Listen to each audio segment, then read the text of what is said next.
Hi guys, आप सबका एक बार फिर से स्वागत है। वीडियो शुरू होने वाली है तो जल्दी से वीडियो को लाइक एंड चैनल को सब्सक्राइब कर लो।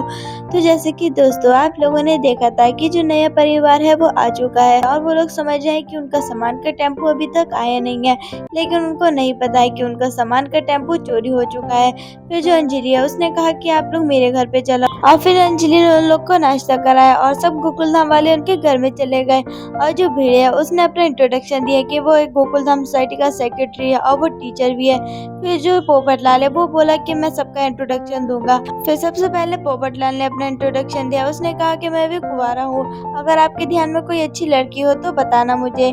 फिर जो रूपा है उसने कहा कि आप लेट हो गए, हमारे चाचा की लड़की की शादी नहीं हो रही थी, हम रिश्ते देखते देखते परेशान हो गए थे।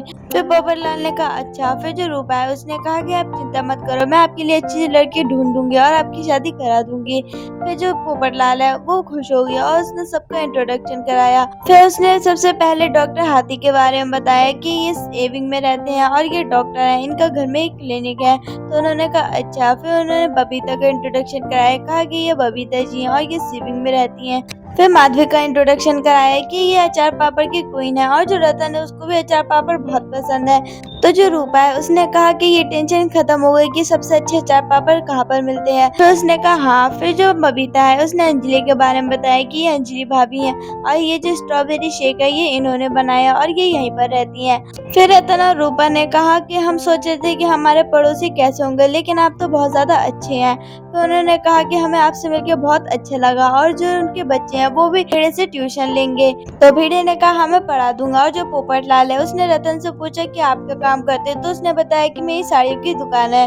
तो महिला मंडल बहुत ज्यादा खुश हो गए और उन्होंने कहा कि हम आपकी दुकान से ही साड़ी खरीदेंगे, लेकिन हमें डिस्काउंट चाहिए। तो उन्होंने कहा हाँ मैं भाव टू भाव आपको साड़ी दे दूंगा। फिर सब बहुत ज्यादा खुश हो गए एक दूसरे से बात करके। और जो भीड़ है उसने कहा कि आप टेम्पो वाले को फोन कर दे कि वो सामान ले आए। तो रतन ने फोन करा और जो टेम्पो वाले हैं वो आ चुके थे और उन्होंने कहा कि हम टेम्पो लेके नहीं गए थे। तो उनको पता चल गया कि उनका टेम्पो चोरी हो गया है। तो उन्होंने चालू पांडे को फोन करा। अब देखते हैं क्या होता है, उनका सामान और टेम्पो मिलता है या फिर नहीं। दोस्तों बाय बाय।